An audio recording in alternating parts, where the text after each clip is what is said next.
Are they making your chicken tenders?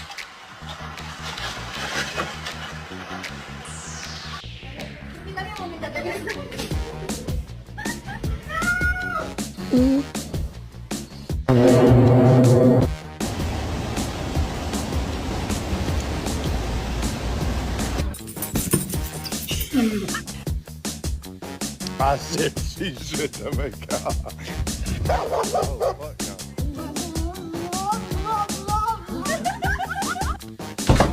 Who are you? Dobby, sir. Dobby the house elf. Oh!